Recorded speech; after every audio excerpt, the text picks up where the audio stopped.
consider this grammar. Okay, the grammar is S derives AA, S derives BAC, S derives BC, S derives BBA, A derives D and B derives D. The non-terminals are capital S, capital A and capital B. The terminals are A, B, C and D. Okay, and answer these questions. So I'm considering the first question और इसको answer करने के लिए हमको SLR1 parser के लिए LR0 automation की need पड़ेगी. तो ये है वो LR0 automation for that grammar.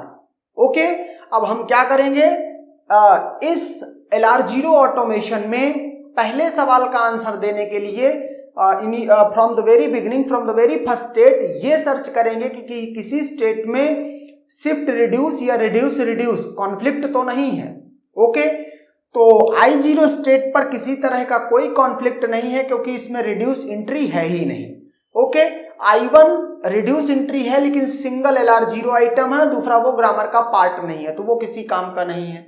Okay, अगर यहां पर हम देखें I2 में भी सिंगल LR0 आइटम कॉन्फ्लिक्ट हो नहीं सकता. I3 single LR0 item, sorry single नहीं 4 LR0 आइटम, लेकिन इनमें से रिड्यूस एक भी एंट्री नहीं है. रिड्यूस नहीं है तो शिफ्ट रिड्यूस या रिड्यूस रिड्यूस मींस एक रिड्यूस एंट्री तो होनी ही चाहिए. ओके, नहीं है. I4 सिंगल LR0 आइटम तो पॉसिबल ही नहीं है. तो अब बात करते हैं I5 की. I5 में यहां पर A derive D dot and B derive D dot. Okay, तो इसका मीनिंग क्या है, क्या ये रिड्यूस रिड्यूस कॉन्फ्लिक्ट है. ओके, तो इसको देखने के लिए कि क्या ये रिड्यूस और ये रिड्यूस, ये दोनों रिड्यूस रिड्यूस कॉन्फ्लिक्ट बना रहे हैं. ओके, तो अगर ये कॉन्फ्लिक्ट है इसका मतलब follow of A and follow of B दोनों का इंटरसेक्शन उसमें कुछ कॉमन जरूर होगा.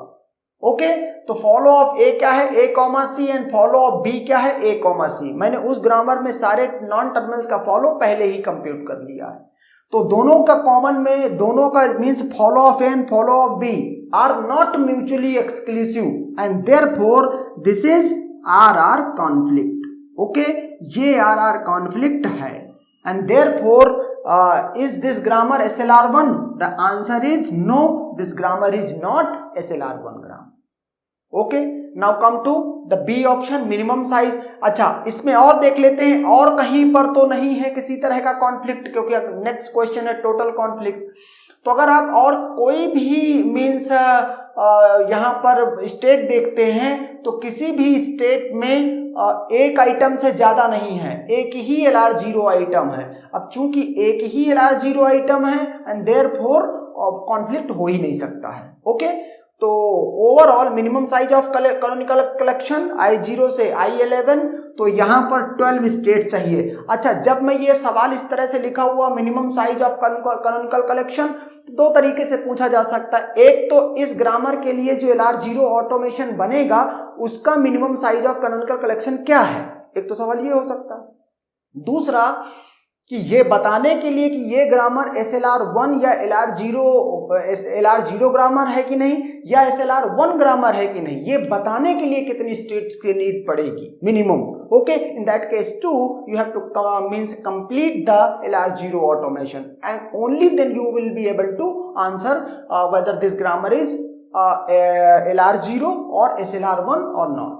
ओके, हम जब एप्टीट्यूड में इसको सॉल्व करते हैं तो जैसे फिफ्थ स्टेट में मुझे कॉन्फ्लिक्ट मिल गया, तो मेरे लिए तो ये है कि हम फिफ्थ स्टेट में मिल गया, तो आंसर इसका फिफ्थ स्टेट नहीं हो सकता. क्यों?